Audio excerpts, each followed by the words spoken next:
In this video, we're going to talk about my simple 5-step formula for starting a business. So I'm going to talk about how I find a business idea and then all the research that I do to figure out if this is something that I want to do. What are the steps to take to figure out if this is a business worth doing? So the first thing is you want to find a business idea, right? I like to go on websites that sell businesses, right? Where you can buy and sell businesses to get ideas.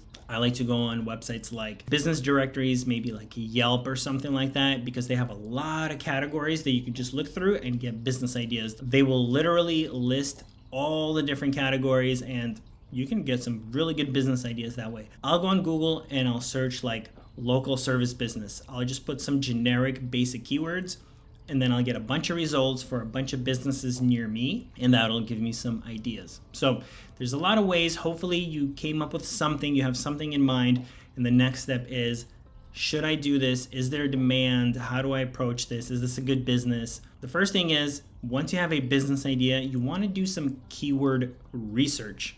Okay, and I'm going to use my business that I started a while ago, my mobility scooter rental business. I'll use that as an example, and I'll tell you how I started it and how I would start it today if I was doing it from scratch right now. So how do you figure out if there's a need, if there's a demand for this? Go on Google Keyword Planner, go on a keyword researching site. There's a bunch of those, and type in some queries, right? Like mobility scooter rental in this area.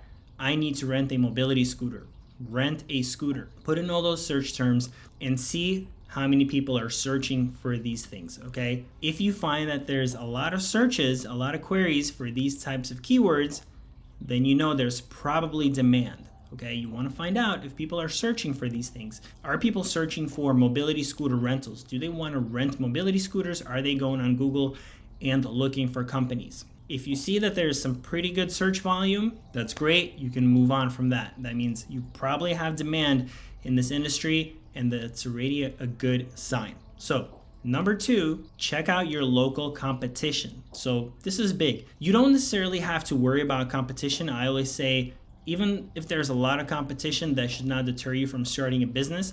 But this will give you a good idea about how long it's going to take to build your business and how easy it's going to be to actually start the business and get it going sooner than later. So check out your local competition. If you have a lot of competition and there are really good players in the game, then you might think twice. It just might not be worth it because it's just going to take you forever to try to outrank them. You're going to need to figure out how to do SEO and other forms of marketing, and it's just maybe going to be a lot more hassle than it's worth. But if it's an open field, if you have maybe a few competitors and you could tell their websites are kind of like, whatever, go for it. You'll probably outrank them within a few months and you're going to start getting business. Number 3, what is the initial investment? So you should never feel like you have to buy a bunch of stuff up front, a bunch of equipment if you're doing rentals or if you're trying to do e-commerce and sell stuff online. You don't have to buy anything up front. Do the minimum viable products, start a website, see if there's demand, see if there's competition, and see how much it's going to cost you to get into this business once you're serious and once you're ready. Ask yourself that question: can I start this business on a low budget with little investment just to start and then grow from there? Number 4 is you want to know how much money you can make. Sometimes you may be excited and you find a business that you feel like, oh, there's a lot of demand, there's not a lot of competition. Think about your daily rate. Think about how much money you're going to be making. You may realize that you may not be making that much money and it may not be worth it to actually run this business. Okay, you don't want to do something where you got to go out there and put in a bunch of time and effort and deal with customers, then calls and all that stuff for like $10, $20, $30 a day or $50 a day. You want to think, how much can you make?